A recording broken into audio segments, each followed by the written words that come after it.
And good evening. Welcome to the Barbershop tonight. I'm Arthur Kane. Glad to have you here tonight. We'll give you guys an opportunity to come into the room. We've got a couple of things that we want to talk about tonight. Tonight, we're going to recap what happened in the City Council meeting. We'll talk about the decisions that the City Council made and that they did not make. That's coming up. Also, tonight, we're going to have a great conversation, at least great in my mind, about Pastor Joel Osteen out of Houston, Texas. Could he have done more? Did he do enough? We'll talk all about that, all of that, and so much more coming up on tonight's edition of the Barbershop. Stay right there.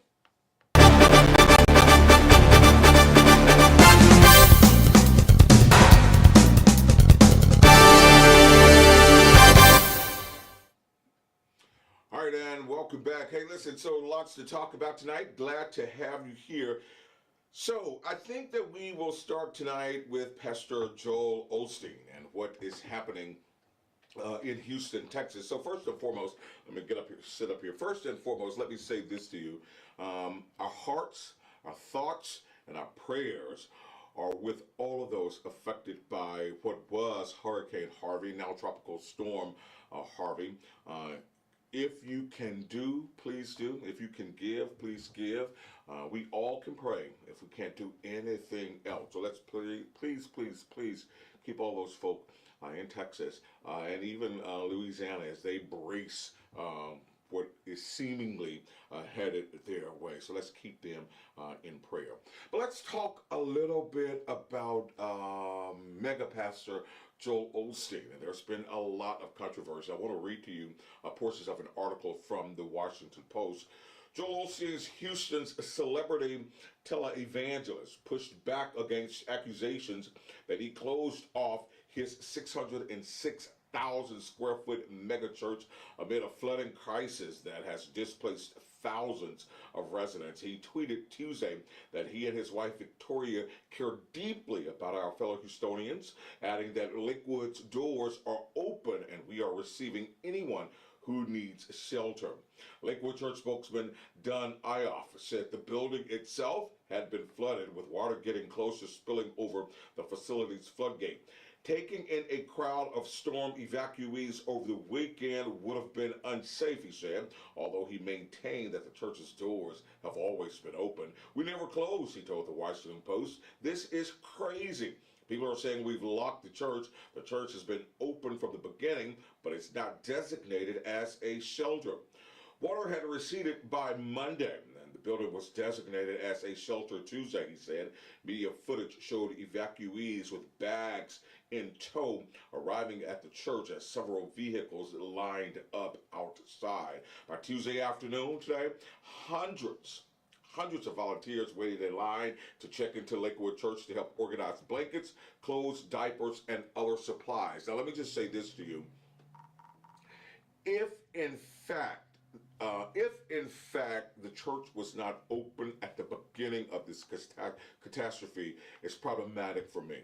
But let's just take into consideration that perhaps people couldn't get to the church. I don't buy that because I've seen some pictures that I don't think were photoshopped. I do think some water got into the church. I'm not disputing that. But let's just say, even if they couldn't get to the church, Joel Osteen has a responsibility, and not he alone, but he has a responsibility leading a congregation of that size, taking in that amount of money. Even if he couldn't open the doors of the church, he could have been on the front lines helping to lead rescue efforts. Now, you say, why do you want to shoulder all of this responsibility on one person? That's not my intent. It's not what I'm trying to do. What I am saying is, when people say the doors of the church are open, they're talking more than just bricks and mortar. They're talking your hearts. They're talking your pockets. They're talking your spirit. They're talking about your love and your leading. Every single week, this man is on TV, and he reaches millions of people with this broadcast. He's on the ground in Houston, but yet he was tweeting and referring people to shelters. I remember when Hurricane Katrina hit, there were preachers leading efforts on the ground, moving people to share. And so I believe that Joel Osteen has that same type of responsibility. Every single day you ask for money, or every single television broadcast, every single Sunday you ask for money, and you rake in tons of money. So listen, and so for all of you who say we're casting an unfair light or unfair picture on this preacher, I beg to differ. You know, Joel Osteen is a feel-good kind of guy. You know, sometimes even when I'm a little down, a little depressed, a little happy sermon that he preaches, it's okay, you know, because I could get something from it. But what I'm saying is, you've got to put church into ministry, and ministry is action. I'm sorry. You've got to put church into ministry. And for me, my friends, ministry is absolutely action. So he has a responsibility. He has a responsibility to do. He has a responsibility to be involved. And somebody said, you know, why are we just talking about Joel Osteen? We're not talking about Beyonce and these other artists. Well, let me just tell you something. Beyonce, she's from Houston. She does not live currently in Houston, but she has already sent tons of money. She's already teamed up with her local pastor in Houston, and they are working. They are doing, my friends. They are doing. And I am telling you, Joel Osteen has that same responsibility to do, to do, to do, to do. All right? That's just it. Those are my feelings on that. What say ye? What say ye? What say ye? Right? What say ye?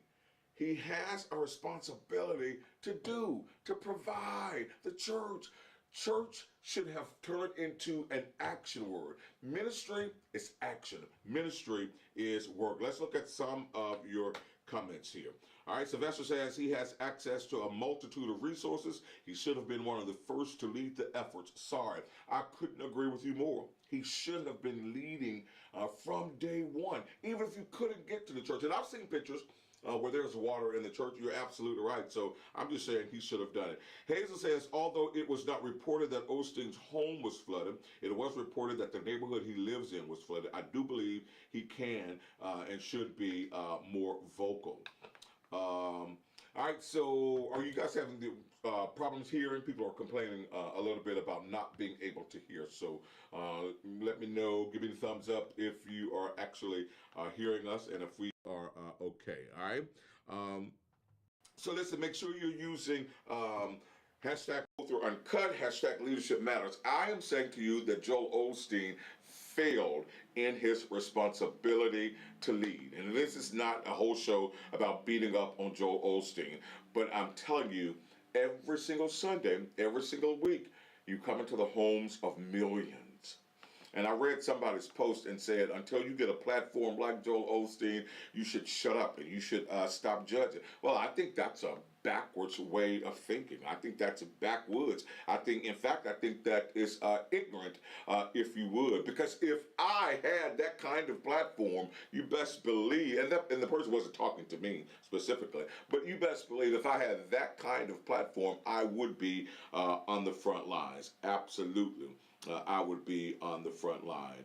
Dr. Deborah says, it's noted he's in Florida. Wow, wow, wow. That's kind of interesting. So I won't spend that much more time on Joel Osteen, except for to say, when you stand before the people, show the people your heart.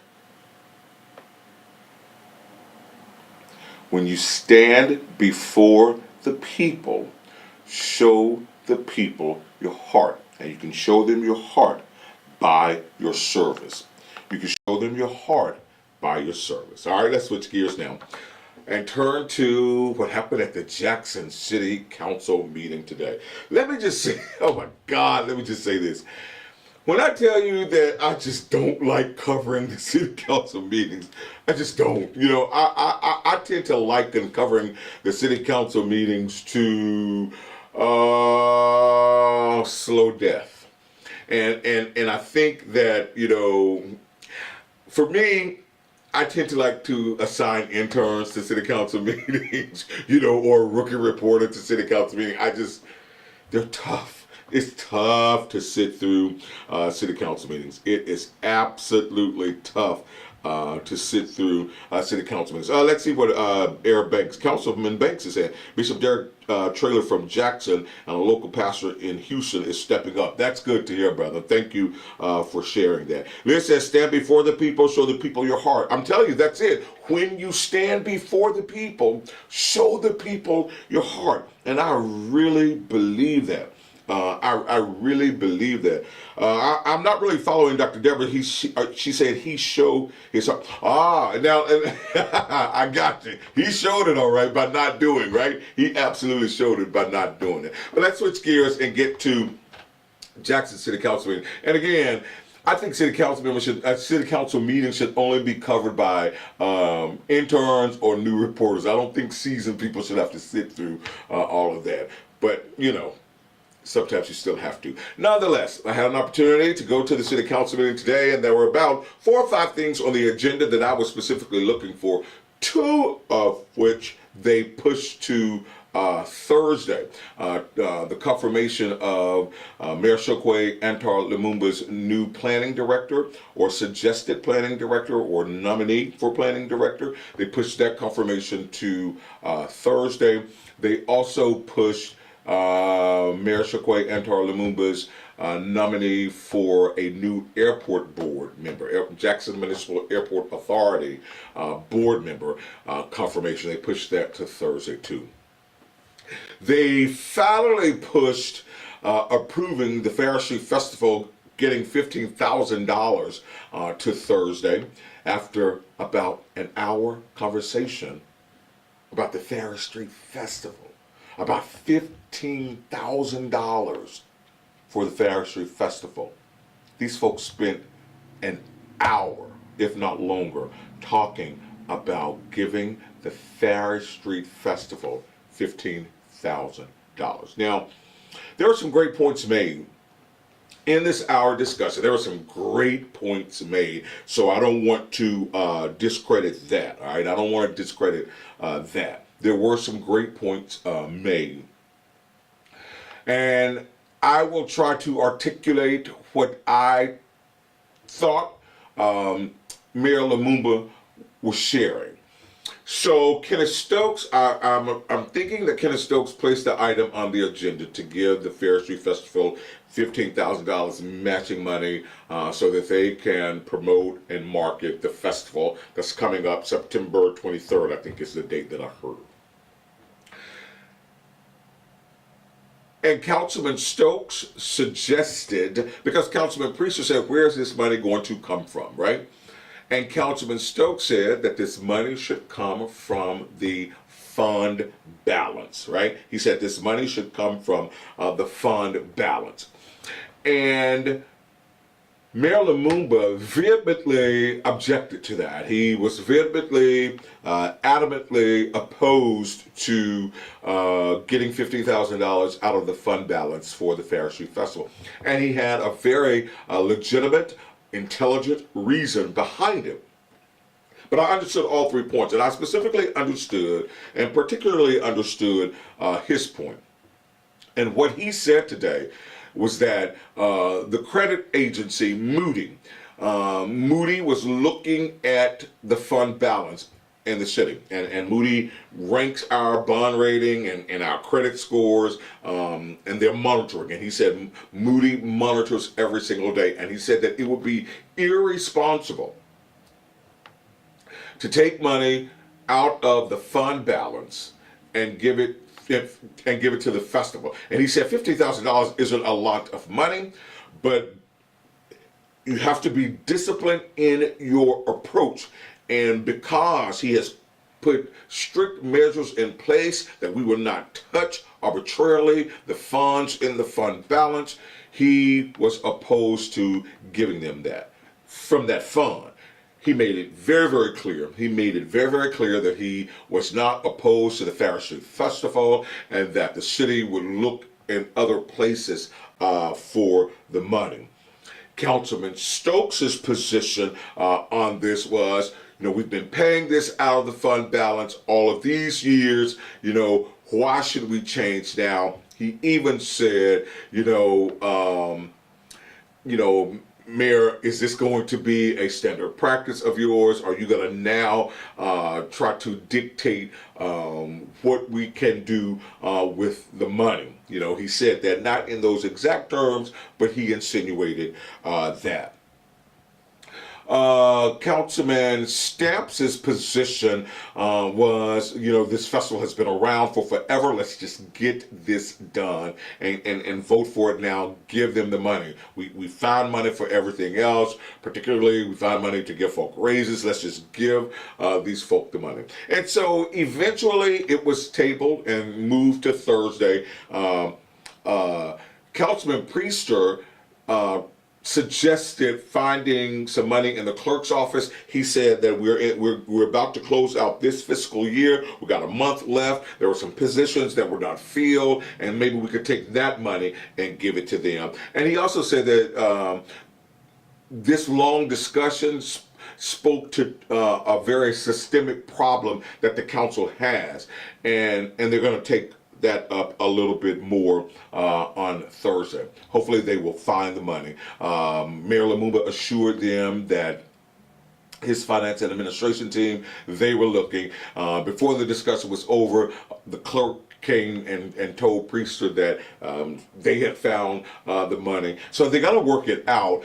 But the festival has been going on for so many years, and Councilwoman Lindsay said that this money should already be earmarked, particularly in the Department of Human and Cultural Services. You know that festivals are important; they bring people in, but it took an hour. They talked about this for an hour, and my head began to hurt. They talked about this for an hour, and Councilwoman Lindsay, her point was so good, so valid, especially when she said, this is going to happen.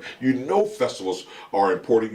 What they do. The people that they bring to our neighborhoods and to our city. Why not have a line item every year for this, right? And, the festival is less than a month away, and this amount of money is 15-20% of this festival's budget, and they spent an hour begging and asking for this. But thankfully, I think the resolution is they're going to find it, and hopefully they'll work towards making it a regular line item. The other hot button item at the council meeting today was the lawsuit of a former city employee, Kimberly Bracy, against the city of Jackson that involves the former mayor, Tony Yarber. And the way it was item number 39 on the agenda. Let's see what Corey says, and then I'll come back to that. Sylvester first. Sylvester says, what group or entity is the promoter for the festival? Who are the key sponsors? I can't tell you who the sponsors are. I worked with them like way back in 1999. So I can't tell you who the key sponsors are now. I know Alberta Ross Gibson is a leader, is the chair for the board for the Fair Street Festival. And she has like a board of about 11 people. She says that they are all volunteers. I know that Lee King, Jesse Thompson, I think that they are involved in that as well. Corey says, when are they going to let us know what happened to the $25 million that was supposed to rehab Ferry Street? So that's another conversation, and we'll certainly ask that, but that's a great question. We'll certainly ask that. All right, but listen, let's get to Tony Yarber and another issue that the council dealt with today. It was item number 39 on the agenda. And so they had to make two amendments. So the council agreed to settle the lawsuit with Kim Bracy. You may recall Kim worked for Mayor Tony Yarber, and she sued the mayor and she sued the city for sexual harassment, sexual misconduct, and all those kinds of things. And she alleged that she and the mayor had sex and they did all of this stuff, right? And so she sued. Let me just tell you something. So they approved the amendment and added the amount of the settlement. They approved $10,000. It wasn't insurance money. It was a $10,000 settlement, and so it's over. It's done, not to be brought up before the council again. And so the council talked about the fact that they had spent upwards of $100,000 in legal fees already, and that they were just ready to get this done, ready to end this. And so they did vote to pay this $10,000. Now, it is my understanding that Kim Bracey and her lawyers are on a 50-50 split, and so I think maybe Kim will walk away with $5,000. And there's a lot more to this case that I want to talk about, and as soon as I get the green thumb or the thumbs up or the green light, I'm going to talk about some of those other things that came later in this case. And there was another amendment, though, to this agenda item. The council approved to pay for Mayor Yarber's legal fees. Now, if memory serves me correctly, because it was funny to discuss it, it was funny. If memory serves me correctly, and I have that video up on my Facebook page, that's the only portion of the meeting that I went live from, so that video is there. But if memory serves me correctly, Councilman Foote, Councilman Priester, Councilman Stamps, and Councilwoman Lindsay voted to pay for the mayor's legal fees, and Councilman Stokes voted against it. Ironically, though, Councilman Stokes voted for the amendment to include the mayor's legal fees in that agenda item, but at the end he voted against doing it. And he raised some valid points. He said, you know, the city, we always pay, and we pay for Frank Melton's, and I think he even said Frank Blunson, and he called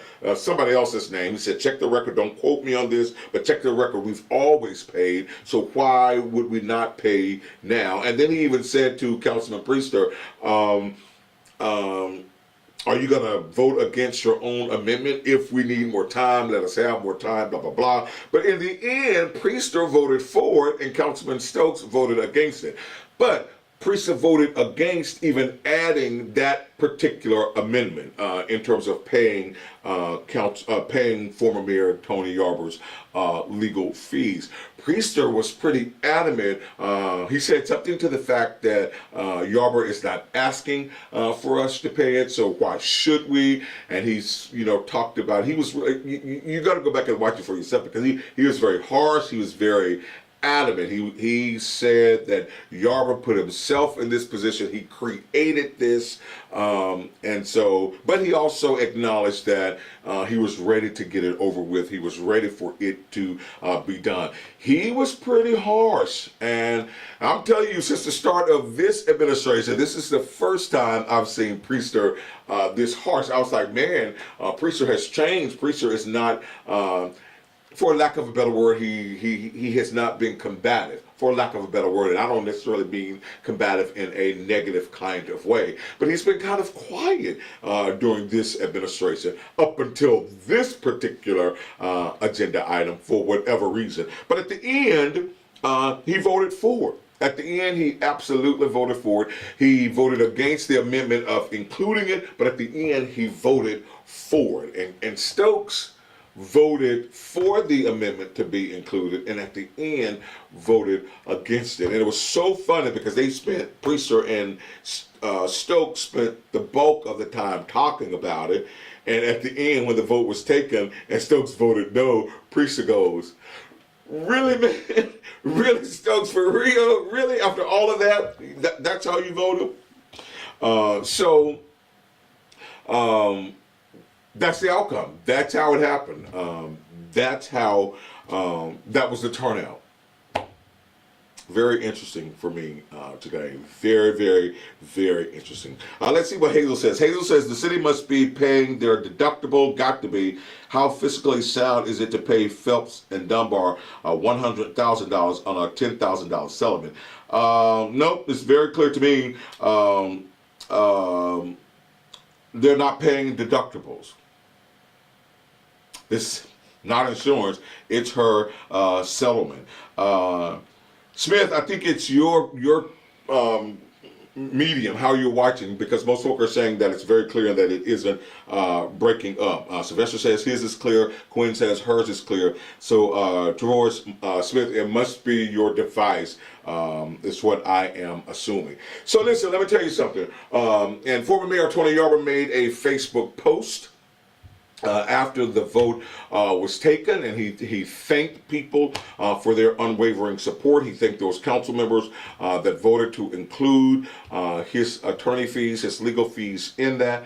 He thanked them, and he thanked folk who stood by him and walked through this whole process, walked through the process with him. You know, that was a high-risk case for such a low settlement in my mind, a very high risk lawsuit, a very high risk case for a very low settlement. I got to tell you, quite frankly, I was surprised. I remember early on in the process, the item was on the agenda to be settled early on, several months back, but former Councilman Tyrone Hendricks pulled it from the agenda. I can't at this point remember why he pulled it from the agenda. And I also think early on the settlement number, based on memory, but don't quote me, based on memory, I think early on the settlement amount was actually higher. But again, the settlement amount only $10,000. And if, in fact, the information that I have is true, that she and her attorney are on a 50-50 split, then she only gets $5,000, and I think that even some fees have to come out of that $5,000. I don't know that with 100% certainty, but such a high-profile, high-risk case for such a lowball amount. But we are glad. I know that I'm glad that that is absolutely over. It's over. It's over. It's over. It's over. And I know Mary Arbor is glad that it's over. And I'm sure Kim Bracey is glad that they can put this behind, and both of them can get on with their lives. Both of them can get on with their lives. Listen, let me say just a couple more things to you before we get out here. Got a couple of minutes left. But let me say this to you. When you are involved in situations like that, you know, it may take a long time, but in the end, truth really does prevail. It may take a long time, but there's an old saying that's called, trust the process. Trust the process. In the end, truth will prevail, right? And my encouragement to anybody that find themselves as a victim of anything like this, you definitely should share, you definitely should tell. But my advice also would be, you shouldn't abuse the process. In the end, truth prevails. In the end, trust the process. It may be slow, but it's deliberate, and it is intentional. In the end, truth prevails. Hey guys, if you are enjoying this barbershop, you have an opportunity to help us stay here, to help keep this live stream, this video, this barbershop conversation going. Help us out. Go over to OthorUncut@gmail.com and drop us a donation. We've got sponsorship opportunities. You can send me an email at OthorUncut@gmail.com, and we've got lots of sponsorship opportunities. But we would love to continue this, but we need your help, right? We need your help. So drop us a donation. My PayPal email is OthorUncut@gmail.com. OthorUncut@gmail.com. We need your support. We thank you for your engagement here, all right? Drop us a dime or two, a quarter, you know, whatever.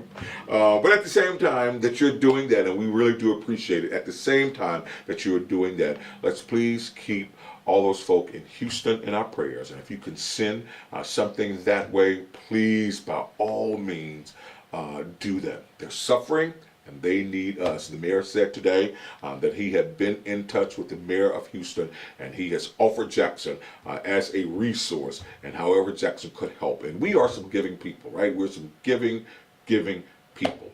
Also, a programming note, tomorrow we are live one-on-one at 12 noon with Chief Lee Vance with the latest arrest of those two guys that were involved in the Fortification Street, State Street murder. We're one-on-one with Lee Vance. And you know the first question, was it random? How do you define random? That's one of the things that we're going to talk about. So make sure you come back and share with us tomorrow at noon. We're one-on-one with Chief Lee Vance. I'm Other Kane. Thank you so much for sharing with us tonight. We certainly do appreciate you being in the shop. Drop us a donation at otheruncut@gmail.com. Make it a great night.